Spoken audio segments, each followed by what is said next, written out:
आणि नंतर सीआयडी ऑफिसमध्ये रोहित पवार सध्या दाखल झालेले आहेत। रोहित पवार आता सीआयडी ऑफिसमध्ये जाऊन काय आपलं म्हणणं मांडतायत हे पाहणं महत्त्वाचं असणार आहे। बारामती पोलीस स्टेशनमध्ये आज रोहित पवार आणि युगेंद्र पवार यांनी हजेरी लावली होती। काल देखील मरीन ड्राईव्ह पोलीसमध्ये ते गेलेले होते आणि एफआयआर दाखल करून घेतला, गुन्हा का दाखल करत नाहीत असा आरोप रोहित पवार यांनी केलेला होता आणि अनेक मुद्दे अनेक प्रश्न त्यांनी उपस्थित केलेले आहेत। याशिवाय या यंत्रणांवर कुणाचा दबाव आहे का हे देखील सातत्याने रोहित पवार विचारत आहेत।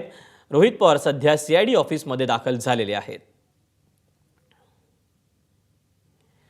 मरीन ड्राईव्ह पोलीस स्थानकात देखील ते काल गेले होते। त्यानंतर आज सकाळी जवळपास 2 तास रोहित पवार युगेंद्र पवार यांनी बारामती पोलीस स्थानकामध्ये हजेरी लावलेली होती आणि आपले जे मुद्दे आहेत, जे निवेदन आहेत ते देखील मांडलेलं होतं। आणि यानंतर आपण याबद्दलचे अपडेट जाणून घेऊयात। मंदार गुंजारी आपल्यासोबत आहे। मंदार, काल मरीन ड्राईव्ह पोलीस स्टेशन, त्यानंतर सकाळी बारामतीचं पोलीस स्टेशन आणि आता सीआयडी ऑफिस, रोहित पवार हे सातत्यानं अजित पवारांचे जे मुद्दे आहेत ते लावून धरताना पाहायला मिळतात। आत्ता देखील असेच काही मुद्दे ते इथे लावू शकतात, लावून धरू शकतात। आपण पाहिलं काही वेळापूर्वीच सीआयडीच्या अतिरिक्त पोलीस महासंचालक असलेल्या सुनील रामानंद यांनी एक पत्रकार परिषद घेतली आणि या पत्रकार परिषदेमध्ये त्यांनी सीआयडी या प्रकरणाचा तपास नक्की कसा करत आहे हे सांगितलं। मात्र तपासामध्ये काय आढळून आलं हे मात्र त्यांनी उघड केलं नाही।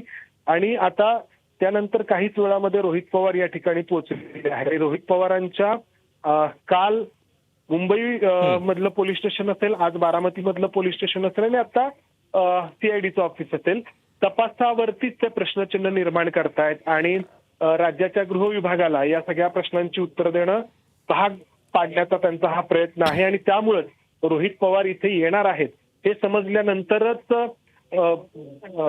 या सीआयडीच्या अधिकाऱ्यांकडून पत्रकार परिषद घेण्यात आली आणि त्यानंतर आता रोहित पवार या ठिकाणी पोहोचलेले आहेत। ज्या अधिकाऱ्यांना त्यांना माहिती विचारायची आहे त्यांच्या कार्यालयामध्ये ते पोहोचतायत। दीपक,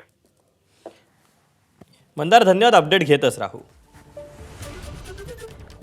रोहित पवार पुण्यातील सीआयडी ऑफिसमध्ये आता दाखल झालेले आहेत। काय नेमकी त्यांची आता अधिकाऱ्यांसोबत चर्चा होते हे पाहणं महत्त्वाचं असेल।